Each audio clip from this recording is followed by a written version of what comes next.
Hi, thanks so much for tuning in. You're watching Infravisioning on BQ Prime. My name is Alex Matthew. Now, when it comes to infrastructure in our cities, the public transport system is almost critical for the efficient functioning of the modern city. And to that end, a lot of cities have gone to metro projects to bolster the public transport system. But the question is whether this particular model is the right way to go and whether it is in fact the most efficient approach. To talk about this, I have with me Vinayak Chatterjee, the founder and managing trustee of the Infravision Foundation. Thanks so much, Vinayak, as always, for taking the time. I think this conversation has gone on for quite a while about the best mix and match of public transport systems. Where do you weigh in on this conversation?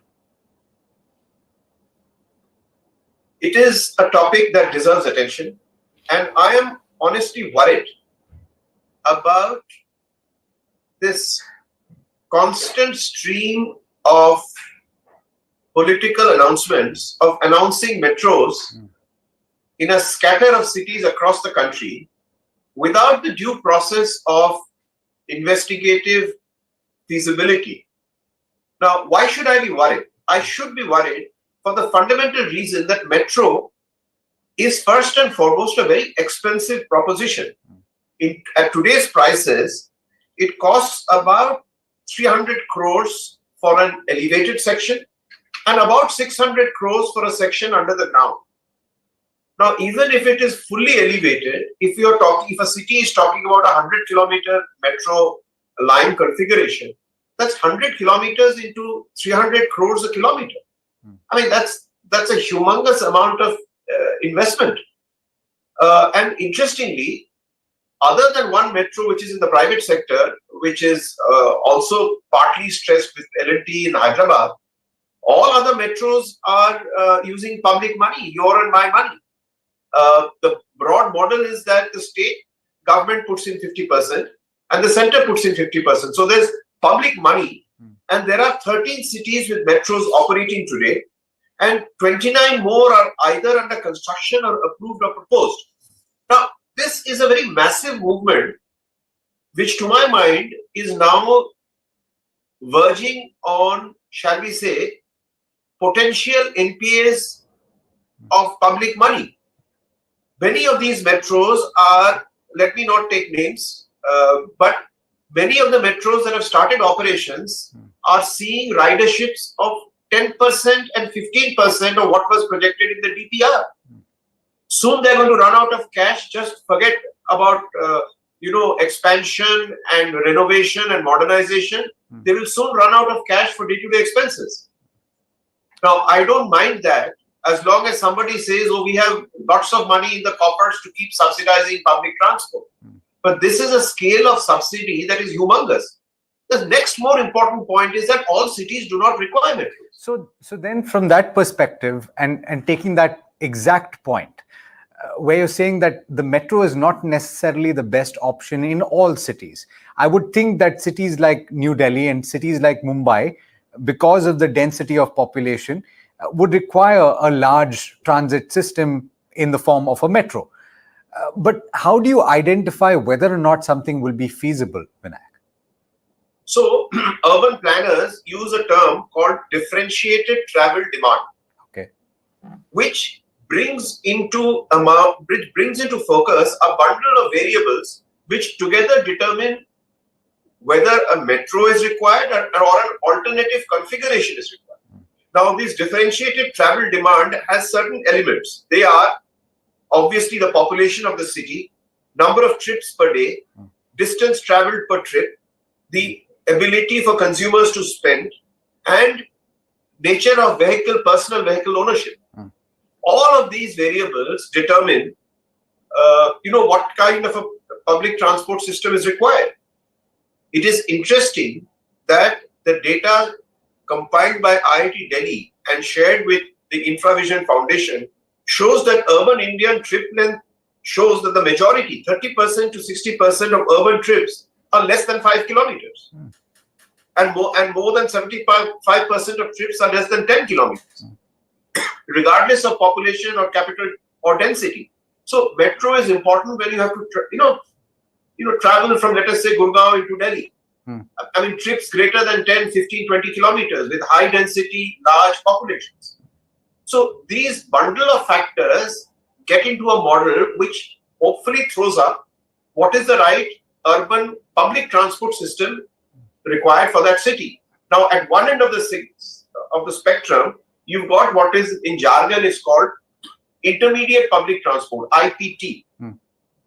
What is it? IPT is just a collection of minibuses, e-rickshaws and taxis. Now, in some cities with small populations, for example, take a city like, just to give you an example, take a city like Alwar in Rajasthan. Has a population of just a little under 5 lakh. Okay. Now, there what you require is a small bus route connecting arterial points, railway station to the main market, railway station, or a bus adda to the main neighborhood. And then you require a e-rickshaw kind of feeder system that goes short distances and connects people, called intermediate transport. Now, that is the right solution for Alwar. Now, that's at one end of the spectrum. The other end of the spectrum is, of course, heavy duty metro. In between, you have options like electric tramways, trolley buses, monorail, light transit system, rapid bus system, high density bus system. In some cases with difficult terrain in the hills like Shimla and other places, you have ropeways. So you got a bundle of choices. But what I'm seeing today is that neither the political establishment, surprisingly not even the bureaucratic establishment, is sufficiently applying its mind to the right configuration of public transport that suits the traveling patterns of the citizens of a particular size city. And political announcements are being made of metros being announced left, right and center, which to my mind, I am certainly as an infra specialist raising a red flag that this is now getting into dangerous terrain. We will end up with what I call public sector LPAs and a huge amount of public funds wasted if the ultimate ridership is going to be 10% or 15%. By the way, even Delhi Metro, which is considered success on various parameters, has a ridership of 47% vis-a-vis its original projections. Okay. So it's a difficult subject, but back to you. Okay, fair point. So therefore, the metro is not a one-size-fits-all solution. You mentioned several other options, and the spectrum is very well received. But what is the relative difference in the cost of these projects? And therefore, to further strengthen the point that you're making, can you tell us what kind of a difference is there in the cost of, say, a metro and maybe a monorail or a tramway or certain other public transport systems? Massive difference. For example, a modern, dedicated, with electronic timing and GPS tracking, good quality buses with a few lanes dedicated without disrupting traffic, what is called today unpopularly the BRT, the bus rapid transport system, practically is the same as building a good road. And building a good road in urban India would not be more than 40 to 50 crores. With all the facilities, should not be more than about 30 crores a kilometer. And here you're talking about a metro, elevated metro, which will be 300 crores or 400 crores a kilometer. So, costing is kind of way out. Metro is by any definition the elephant in the urban transportation room. And if you're purchasing an elephant, then you need to know what is the price of purchasing a goat. So, and then further to that, and here you're just talking about the construction of the metro. I would think that the maintenance of the metro and the further bolstering of the system through increasing the number of metro cars that are operating would also take a significant cost, right? See, ultimately what happens, Alex, is that you've got a financially stressed system. Even now, if you see the Delhi Metro, in replying to the Supreme Court judgment about paying some amount under arbitration to a particular industrial group, has said they don't have enough cash. Right? That's Delhi Metro. Now, as you see more and more of the metros which are partly or fully operational in the tier 2 cities, you find ridership of 10%, 15%. God bless us if you get 20%, which means that the ticket sales and little bit of surrounding non-ticket fares, non-ticket revenues from advertising or a little packets of land are not going to lead to cash break-even. Far from it. Now, what gets hit first? What gets hit is routine maintenance operation. Next, what gets hit is renovation and expansion. So, finally, what is embarrassing at the end of the day is that loans have been taken from financial institutions, both Indian as well as multilateral agencies like the World Bank, Asian Development Bank, and the system does not have the capacity to repay these loans. So ultimately, you will have the state capital exchequer, paying for all of this. So then the question arises: who took the decision in the first place? So, and why was this taken? One of the metrics that you pointed out is the pricing and the affordability. And if we're talking about ridership that is at a certain level, I think to a certain extent that is also, if you take Mumbai for as an example, you have a very old train system that operates and that is quite popular and that takes a large number of the commuters in the city. Would it make sense to rationalize further the cost of the ticket in the metro projects to make it more feasible and therefore increase the volume of commuters? The initial dipstick studies have shown that the pricing of the metro tickets vis-a-vis the convenience it is supposed to give is not such an big issue. Okay. What is a big issue is last mile connectivity. Even certain staff members in my own office, they tell me it costs them more to get down at Sekundarpur railway station and take an auto to reach the office than the metro ticket itself. So the big cost factor is really the last mile connectivity. Yes. Right.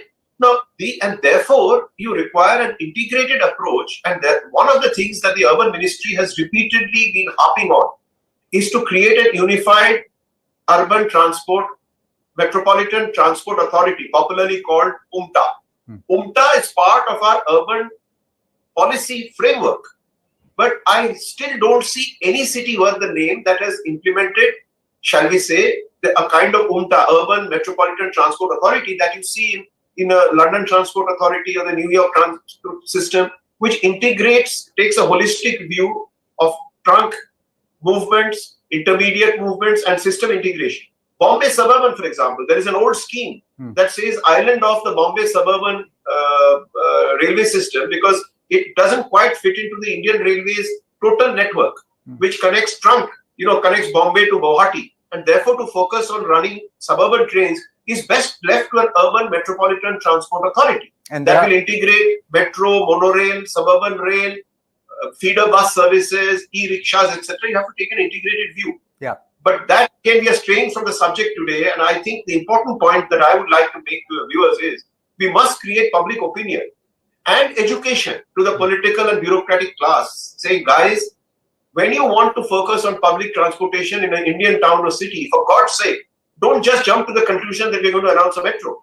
Yeah, absolutely. And to your point about integration, to your point on integration, and I know that a lot of people that have been to London will understand this, that there are applications that allow you to go from point A to point B, and you can take multiple modes and plan your journey very, very efficiently. Yeah. And that is, I guess, possible when you integrate everything in a more efficient way. But point well taken, Vinayak. Thank you so much for joining in.